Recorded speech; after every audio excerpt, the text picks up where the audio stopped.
야고보서 2장 14절에서 26절까지입니다. 야고보서 2장 14절에서 26절까지입니다.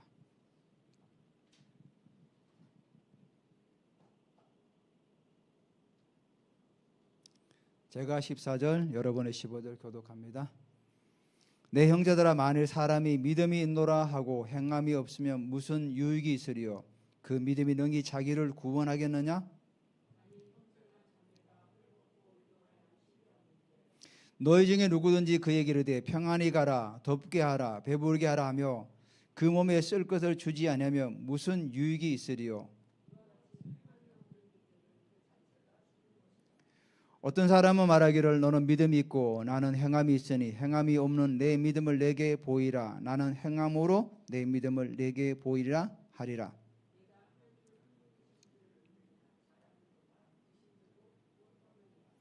아, 허탄한 사람아, 행함이 없는 믿음이 헛것인 줄 알고자 하느냐?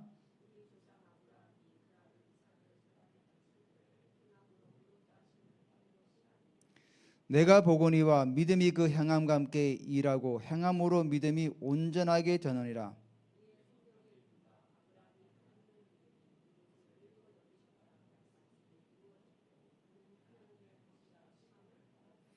이로 보건대 사람이 행함으로 어렵다 하심을 받고 믿어로만 아니니라.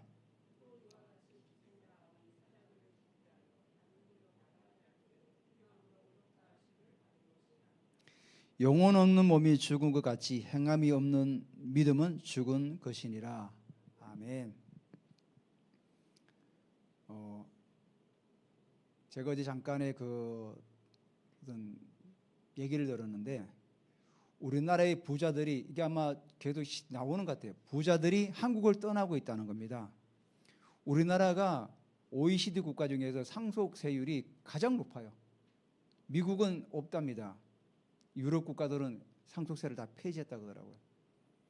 우리나라에서 세금을 제일 많이 내는 사람들이 누군지 아십니까? 부자들이에요.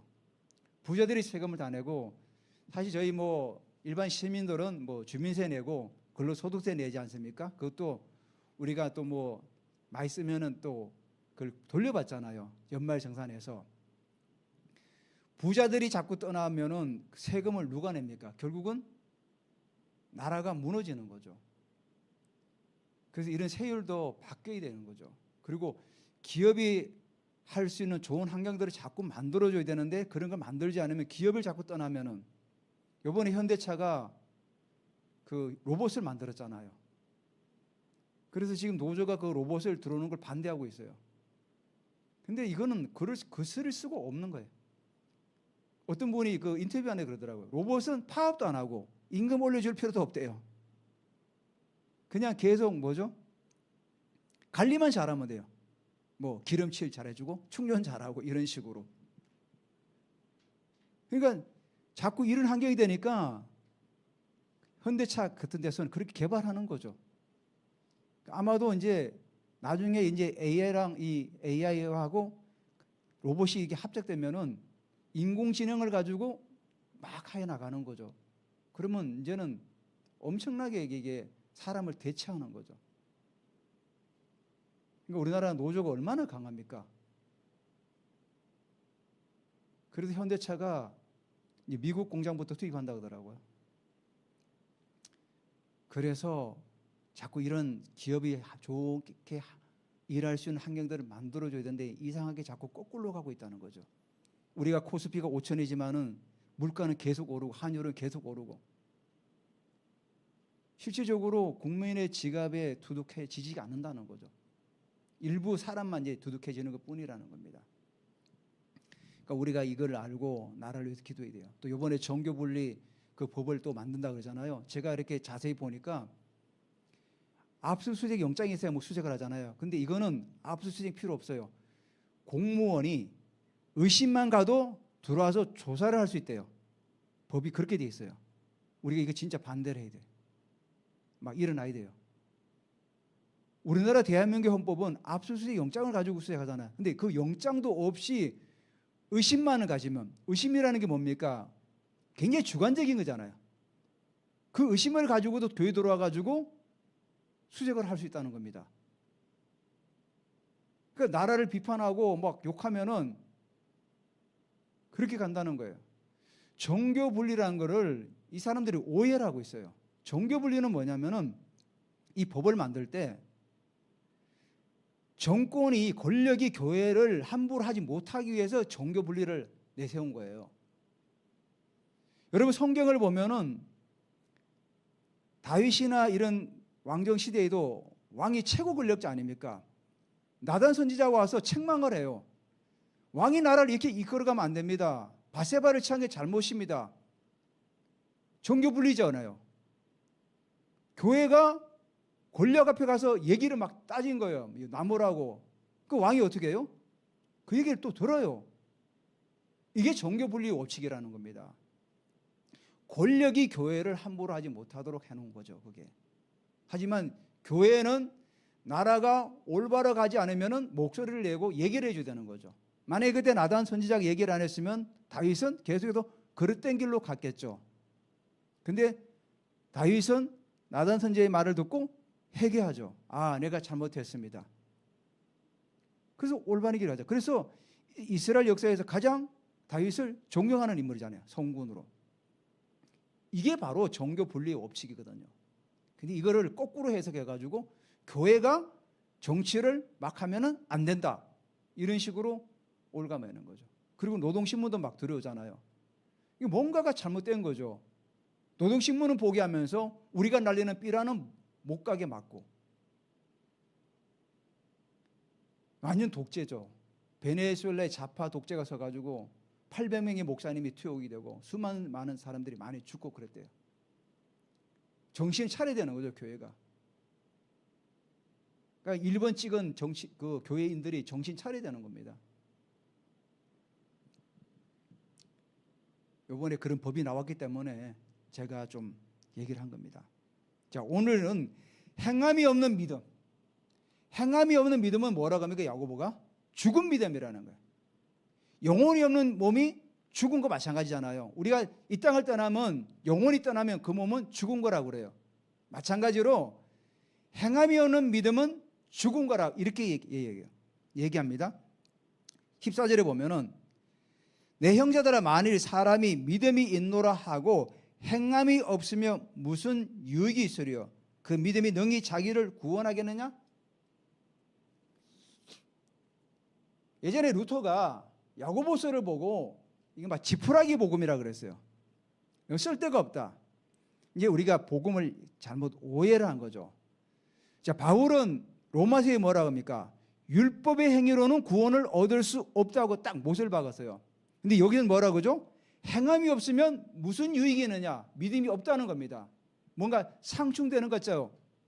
잘 들어보시기 바랍니다. 자, 그 당시에 바울이 로마서를 기록할 당시에 교회 안에 율법사들이 들어와 가지고 그 유대인, 그러니까 뭐죠? 율법적인 유대인들이 들어온 거예요. 그들도 예수님을 믿어요.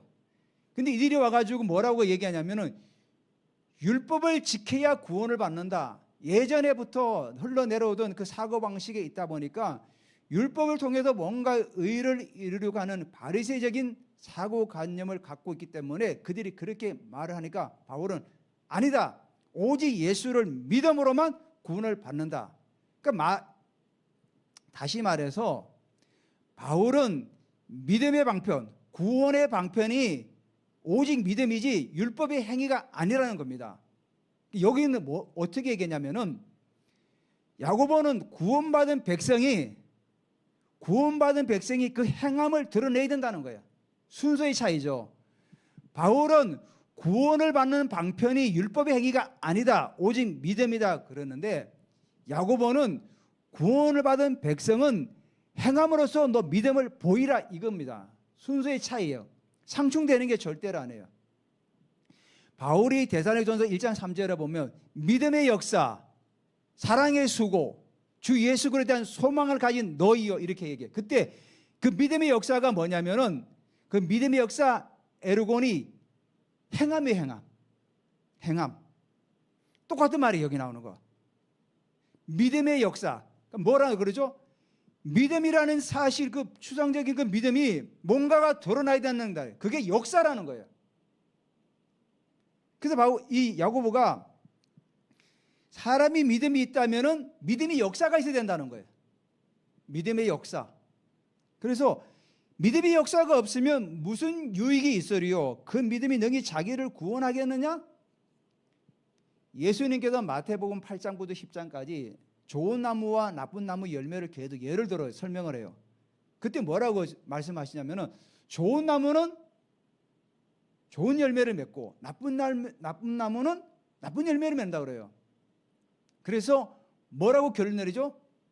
열매로 그 나무를 안다고 그래요. 자, 나는 구원을 받았다고 막 얘기를 해요. 근데 그 사람이 살아가는 삶의 모습을 보니까 영? 아니야. 거짓말하고 돈을 빌리면 돈을 갚지 않고 이렇게 살아가요. 그럼 우리가 객관적으로 바라볼 때 과연 저 사람이 구원을 받았을까? 한번 의심이 가겠죠. 그런 얘기라는 겁니다. 이게 나는 구원받았다고 하는데 삶에 있어서 모습들이 전혀 나타나지 않는 거야. 그럴 때 야고보가 뭐라고 했냐면은 믿음이 있노라고, 나는 믿음이 있어, 나는 예수를 믿어서 하면서 행함이 없는 게 무슨 유익이 있냐는 겁니다. 한마디로 믿음을 가지고 있지만 이 믿음은 무슨 믿음이에요? 지식적이고 사변적인 믿음이라는 거예요. 그런 믿음은 능히 너를 구원할 수가 없다는 겁니다. 이해되시죠? 이 말씀이 바울의 그 서시서랑 상충되는 게 아니에요. 오해를 하고 있었던 거죠. 여러분 누가복음 19장에 보면은 삭개오라는 인물이 나와요. 삭개오가 나무에 올라가죠. 예수님이 지나가는 걸 기다려요. 키가 작으니까 사람들이 많으니까 안 보이니까 나무에 올라가서 예수님을 기다려요. 그때 예수님께서 그 지나가다가 나무에 있는 삭개오를 보고 삭개오야 내려오라 그래요. 예수님 이미 이름을 알고 계셨어요. 왜냐하면 그분은 전지하시고 전능하신 분이니까. 그래서 오늘 내가 내 집에 유하여야겠다 그러니까 사람들이 웅성웅성거리죠. 야, 저 삭개오를 지금 모르고 하는 얘기구나. 삭개오는 세리장에다가 자기가 돈을 더 걷어가지고 막 착복하고 그런 사람인데, 야, 예수님 안목이 없는 것 같아. 그때 들어오니까 삭개오가 집에 들어가니까 삭개오가 막 대접을 하잖아요. 그때 예수님께서 뭐라 그럽니까? 너도 아브라함의 자손이라 그래. 그러니까 삭개오가 그 말을 듣자마자 뭐라고 얘기했는지 아십니까? 누가복음 19장 8절에 삭개오가 서서 주께 여짜오되 주여 보시옵소서 내 소유의 절반을 가난한 자들에게 주겠사오니 만일 누구의 것을 속여 빼앗는 일이 있으면 내가 네 갑절이나 갚겠나이다. 삭개오가 예수님을 만나자 삶이 변화가 일어난 거예요. 180도 완전히 변해버렸어요. 한때는 로마 정부를 위해서 백성들의 고열을 짜가지고 자기가 착복을 하고 나머지를 로마 정부에다 세금을 내잖아요. 그거를 자기가 회개한 거죠. 가난한 사람에게 내 소유 절반을 주겠다는 거예요. 자기 소유의 절반을 떼어주겠다는 거예요. 그 반만 남았잖아요. 근데 또 뭐라 그러죠? 내가 남의 속여서 세금을 거둔 일이 있으면 그걸 4배나 갚겠다는 거예요. 바로 이게 믿음이라는 거죠. 삭개오는 믿음을 보인 거죠. 만일 사람이 믿음이 있노라, 삭개오처럼 믿음이 있노라면은 행함이 있다는 거, 따라가야 된다는 거죠. 그러니까 우리는 오해를 하면 돼요. 우리가 뭔가 율법의 행위로 행함으로 구원을 받는 건 절대로 아니라는 사실이에요. 왜냐면 이 지구상의 모든 종교는 뭡니까? 내가 뭔가 노력에 의해서 행함으로 뭔가를 구원을 얻으려고 발부름치잖아요. 불교도 마찬가지고 힌두교도 마찬가지고 저 모슬렘들도 마찬가지예요. 알라에다가 하루에 6번씩 절하고 기도하고 메카를 향해서 기도하고 또 성지순례도 하고 그들이 말하는 성지 말이죠. 또 겐지스강 강에서 목욕을 하고 모든 행위잖아요. 그들은 행위를 통해서 뭔가를 얻으려고 하는 거죠. 근데 우리는 행위로 구원을 받는 것이 아니라 행위는 구원 이후에 있어야 된다는 거죠. 예전에 내가 아무렇게나 살았다면은 내가 예수 믿은 이후로는 삶의 변화가 일어나야 된다는 거죠. 내가 예전에 거짓말을 10번 했으면 5번을 줄이든가 이런 식으로 변화를 요구하는 겁니다. 초대교회 당시에 이 교회에 들어오는 사람들이 부자들도 물론 있었지만은 가난한 사람들이 대부분이었어요. 여기 나오죠? 만일 형제나 자매가 헐벗고 일용할 양식이 없으면. 형제 자매라는 용어가 본래 이 초대교회부터 쓰여왔잖아요. 본래 유대적인 어떤 그 문화 속에 나온 게 형제 자매거든요. 형제라고 말하면은 같이 식탁을 같이 나누는 사람을 형제라 그래요. 그래서 이방인은 자기 식탁에 초대를 안 해요. 자기가 더러워진다고. 그 식탁에 초대한다는 거는 내가 형제로 받아들인다는 그런 개념이에요. 그러니까 교회 안에도 이런 형제 자매라는 개념이 생긴 거죠. 그래서 교회 안에는 모두가 형제 자매라는 건 뭡니까? 같이 식탁을 나누고 핏줄은 다르지만은 우리가 예수 안에서 하나의 형제 자매가 되었다는 하나의 결속력, 공동체적인 어떤 정신이 깃든 겁니다. 자, 근데 그런 공동체 안에 형제 자매가 헐벗고 이룰 양식이 없는 사람이 있어요. 근데 그 사람들에게 어떻게 합니까? 너희 중에 누구든지 그에게 이르되 평안히 가라, 덥게 하라, 배부르게 하라 하며 그 몸에 쓸 것을 주지 않으면 무슨 유익이 있으리요? 지금 먹을 게 당장 없는 그런 사람들에게 가서 배부르게 먹어, 평안히 가, 옷 어느 살이 따뜻하게 입고 다녀, 그 말이 아무짝에 쓸모가 없다는 말이죠. 그래서 17절에 이와 같이 행함이 없는 믿음은 그 자체가 죽은 거라는 거예요. 죽은 거. 공허한 말이죠. 공허한 말. 유대인들도 예수님께서 바리새인들을 책망할 때 마가복음 7장 11절에 보면은 이런 말씀, 고르반 아시죠? 고르반.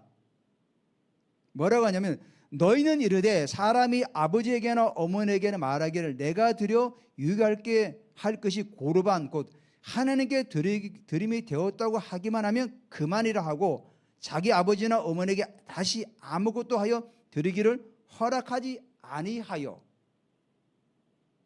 이게 뭐냐면 육신의 부모님을 아무것도 안 드리는 거예요. 그리고 자기는 하나님께 가서 고르반이라 헌금을 드리면 끝이라는 거예요. 바로 이런 행태죠. 자기는 하나님께 헌금 드렸으니 나는 끝이야. 이제 나는 주일날 와서 내가 헌금 드렸기 때문에 끝이야. 어려운 이웃들 내 눈에 보이도 나는 소용없고 나 하나님께 예배 드리고 헌금 드렸기 때문에 끝이야. 이런 얘기라는 거예요. 그러니까 야고보가 18절에 어떤 사람의 극단적인 예를 하나 드리는 거예요. 지금 뭐라고 하죠? 어떤 사람은 말하기를 이제 너는 믿음이 있고 나는 행함이 있으니 행함이 없는 내 믿음을 내게 보이라. 나는 행함으로 내 믿음을 내게 보이리라. 여러분, 행함이 없는 믿음을 보일 수가 있나요? 없어요. 이 극단적인 예를 든 거예요. 지금 야고보의 사도가. 그러니까 나는 행함으로 내 믿음을 내게 보이리라. 그러니까 그 당시 교회 안에 믿음이 있다고 자부하는 사람들 가운데 이런 사람들이 있었다는 거예요. 그러니까 교회 공동체가 온전히 세워질 수가 없는 거죠. 그러니까 이제 이렇게 책망을 하는 거죠. 그래서 믿음이라는 것은 뭡니까? 항상 행함이 따라야 된다는 거죠. 그러니까 이 믿음이 스스로 작동하는 것이 아니라 어떻게 해요? 행함으로서 작동된다는 거예요. 행함으로.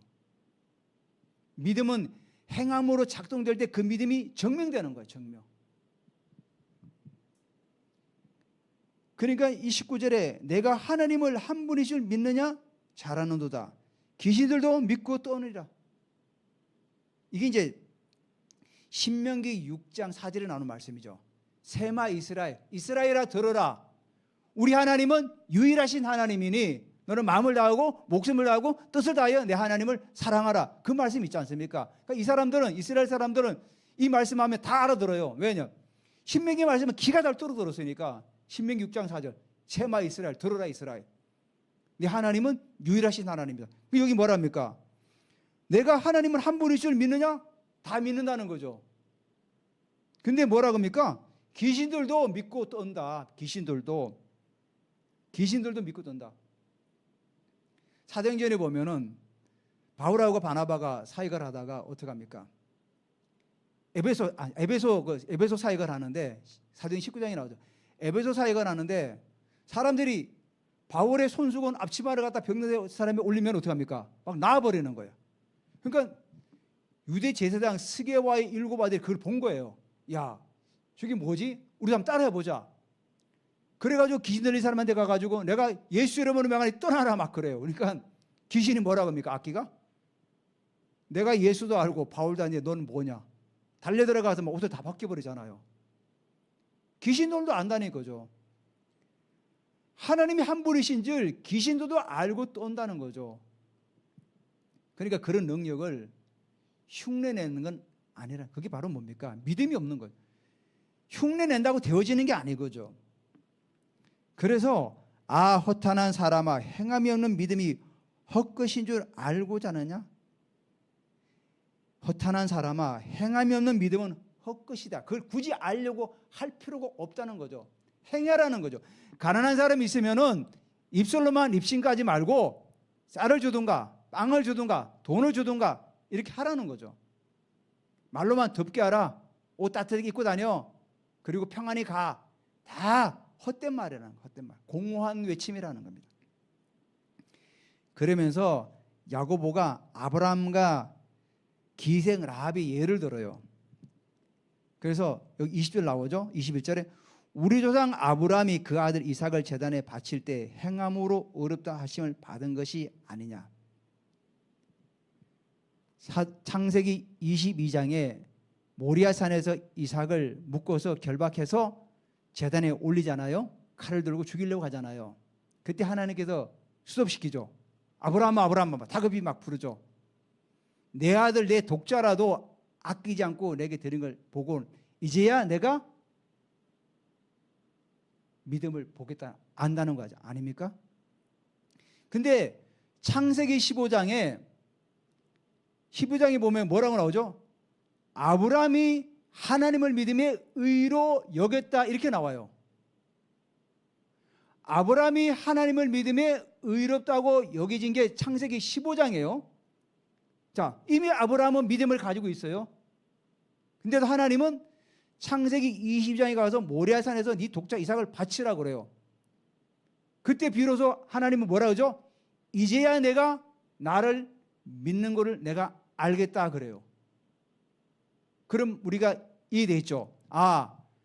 아브라함이 하나님을 믿어서 의롭게 된 거죠. 다시 말해서 예수님을 믿어서 과거에 내가 의롭게 되었어요. 근데 그 믿음을 언제 보였냐면 창세기 22장에 15년이 지난 거죠. 그때 아브라함이 이삭을 데리고 모리아산에서 이삭을 드릴 때 비로소 그 믿음이 증명이 된 거예요. 그때 믿음의 역사가 일어난 거죠. 바울이 말한 믿음의 역사. 믿음은 스스로 작동하는 것이 아니라 행함으로 작동되는 거라는 거죠. 드디어 아브라함은 사변적이고 지식적인 하나님을 안 것이 아니라 진짜 하나님을 안 거죠. 진짜 예수님을 만난 거죠. 마찬가지입니다. 우리도 하나님을 지식적으로 종교적으로 알면은 결국은 종교인으로 살아가는 겁니다. 여러분 요즘 그 어떤 장관 청문회 하잖아요. 지식적으로 하나님을 아니까 그래요. 지식적으로 하나님을 아니까 온갖 법을 다 이용해가지고 당첨도 받고 저도 보니까 참 어마어마하다. 권력을 지어주니까 몇 년 만에 그 재산이 100억이 불어난 거예요. 권력을 지어주니까 그렇게 막 해먹은 거예요. 해먹은 거죠. 그거는. 그게 바로 뭡니까? 행함이 없는 믿음이죠. 행함이 없는 믿음. 그래서 23절에 이에 성경이 이른바 아브라함이 하나님을 믿었으니 이것을 의로 여겼다는 말씀이 이루어졌다 그러잖아요. 여기 성취되었다 이거예요. 이 니은의 아브라함이 하나님을 믿음에 이것을 의로 여겼다는 말씀이 이루어졌고 그죠? 이루어졌고 이 말씀은 창세기 15장의 말씀이 창세기 2장 22장에 가서 성취되었다는 거예요. 그래서 결론이 뭐라고 그죠? 그는 하나님의 벗이라 칭함을 받았나니 그러는 거예요. 이거는 이사야에서 나오는 말씀이죠. 이사야 41장 8절에 나오죠. 아브라함이 하나님을 믿음이 의롭다고 칭함을 받았지만 그 믿음이 증명된 것이 바로 창세기 22장에 가서 되었던 거죠. 그래서 성경의 기자는 그를 하나님의 벗이라고 칭한 거예요. 바로 그 믿음이 행함으로 역사를 일으켜서 증명을 한 겁니다. 그래서 24절에 이로 보건대 사람이 행함으로 의롭다 하심을 받고 믿음으로만 아니라, 이게 이해되는 거죠. 자, 믿음을 가졌지만 행함이 드러나지 할 때는 그 믿음이 온전한 믿음이 아니라는 거예요. 그래서 뭐라고 합니까? 사람이 행함으로 의롭다 하심을 받고, 이건 뭐죠? 성취됐다는 거예요. 성취되고 믿음으로만 아니라, 이 말은 그 믿음만 가졌다, 지식적으로 가지고 있는 믿음만 가지고는 안 된다는 거예요. 내가 하나님을 지식적으로 종교적으로 아는 거 가지고는 안 된다. 믿음의 역사가 일어나야 된다는 겁니다. 믿음의 역사. 그리고 또 한 사람이 예를 들죠. 근데 야고보가 이스라엘 사람들의 믿음의 조상, 우리는 아브라함의 조상이야, 막 유대인들이 예수님께 막 따지대잖아. 우리는 아브라함의 조상이야, 막 자손이라고 막 하잖아요. 그 아브라함, 가장 존귀한 아브라함을 비유를 든다면 가장 누구를 듣죠? 가장 밑에 있는 사람, 기생 라합을 또 얘기 들어요. 25절 또 이와 같이 기생 라합이, 여기 기생이 헬러로 포르네요. 포르네는 어감이 약간 좀 이상하죠. 창녀란 뜻이에요. 창녀. 라합이 사자들을 접대하여 다른 길로 나가게 할 때 행함으로 의롭다 하심을 받은 것이 아니냐. 여호수아에 보면은, 여호수아 2장 11절에 보면은 라합이 이런 신앙을 고백해요. 너희 하나님 여호와는 위로는 하늘에서도 아래로는 땅에서도 하나님이시니라. 예전 성경에는 상천하디 하나님이라 그래. 그 말이 이제 한문을 이제 풀어서 놓은 거잖아요. 이미 기생 라합은, 하나님은 상천, 위로, 하늘의 하나님, 땅의 하나님이구나. 그분은 능히 우리를 구원하실 분이라는 사실을 깨달았던 거죠. 그러니까 그 정탐꾼이 시딤에서 여호수아가 정탐꾼을 보내잖아요. 정탐꾼이 보내와가지고 이 라합의 집에 들어온 거예요. 라합의 집이 그 성벽 위에 있었어요.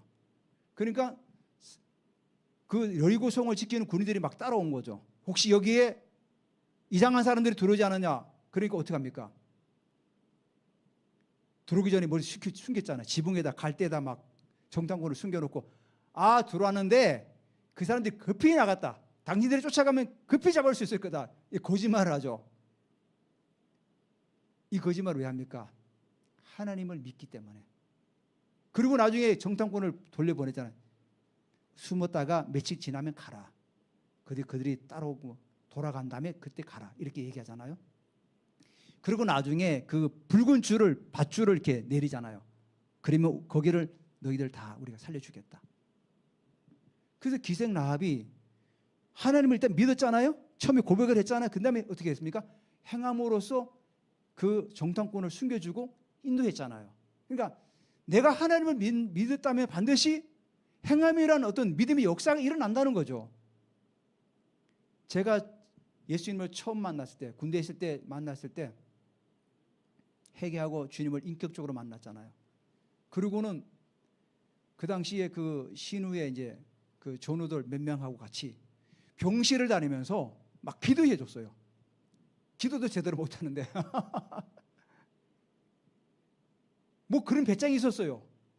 그럼 휴가 나와가지고 사촌 형한테 가서 막 예수님을 막 전하니까 너도 미쳤냐. 이게 변해야 된다는 거죠. 믿음의 역사라는 게, 이게 바로 믿음의 역사.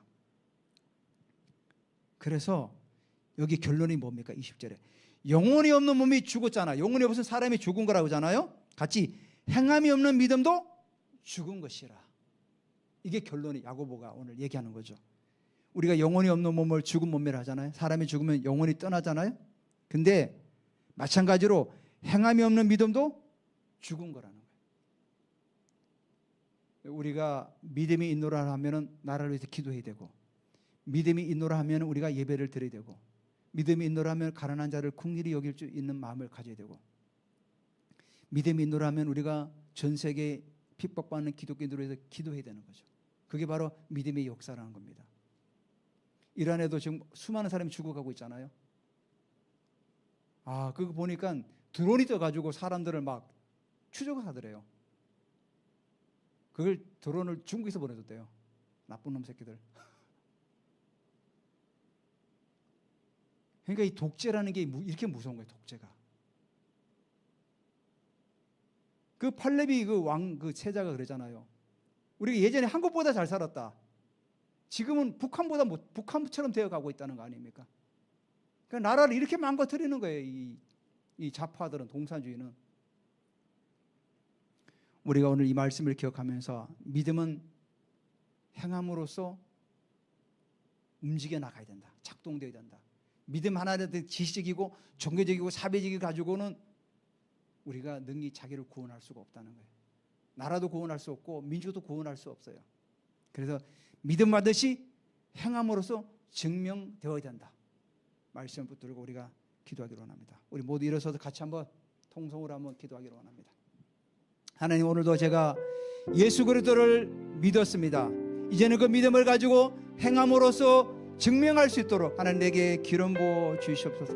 불쌍한 이들을 긍휼히 여기게 하시고 나라를 바라볼 때 우리가 더 기도하게 하시고 예배 가운데 주님의 임재를 사모하며 선교사들을 기도하며 그 믿음을 행함으로써 믿음의 역사를 나타내는 우리 귀한 은혜를 가운데 나아가기를 원합니다. 오늘 아브라함과 기생 라합을 보여줬던 것처럼 우리가 믿음으로서 계속 전진해 나갈 수 있도록 주님 기름 부어 주시옵소서. 우리 주여 한 장 부르고 기도합니다. 주여! 할렐루야! 예! 주님 기름 부어 주시옵소서. 예! 주님 기름 부어 주시옵소서. 더 기름 부어 주시옵소서. 주님, 영원히 없는 몸이 죽은 것이고 행함이 없는 믿음은 죽은 것이라고 말씀하였습니다. 하나님 아버지, 우리가 율법의 행위로는 구원을 얻을 수가 없습니다. 우리가 오직 믿는 자로서 예수 그리스도를 믿었다면 그때부터 믿음의 역사가 계속해서 일어날 수 있도록 우리 삶 가운데 하나님께서 일하시고 우리 은혜 가운데 붙들어 주시옵소서. 우리 하나님 아버지요, 정말 우리가 아버지 이 땅에 교회를 세워가는 나라를 세워나가는 학자 일에 가난한 자를 돌보고 다음 세대를 살리고 선교사들을 위해 후원하고 이 모든 일 감당할 수 있도록 하나님 아버지 우리에게 궁렬한 마음을 주시고 우리에게 재정도 부으시고 은혜를 부어 주시옵소서.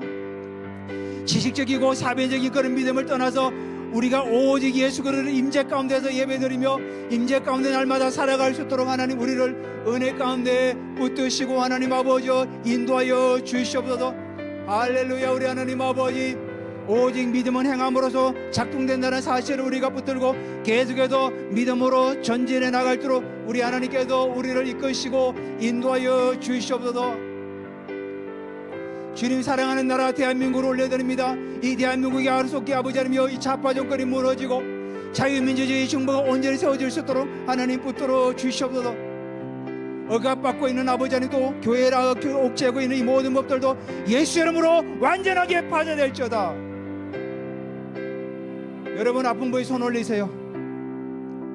그리고 기도받기를 원하는 분에 손 올리세요. 아니면 머리에서 손 올리세요. 이 시간 예수 이름으로 명령하노니 하나님 아버지의 지혜를 주시옵소서. 시험을 앞두고 있는 우리 지체들이 있으니까 지혜를 주시옵소서. 명철을 주시고 총명함을 주셔서 능히 시험을 통과할 수 있도록 하나님 아버지 은혜를 부어 주시옵소서. 우리 하나님 아버지 일터에서 주님의 나라를 드러내기를 원합니다. 우리 일터에 주님의 나라가 임함을 선포합니다. 영광이 임함을 선포합니다. 모든 연약함은 예수 이름으로 떠나갈지어다. 주님, 이 시간에 대문을 열어주시옵소서. 대문은 열릴지어다. 가로막고 있는 대문은 예수 이름으로 열릴지어다.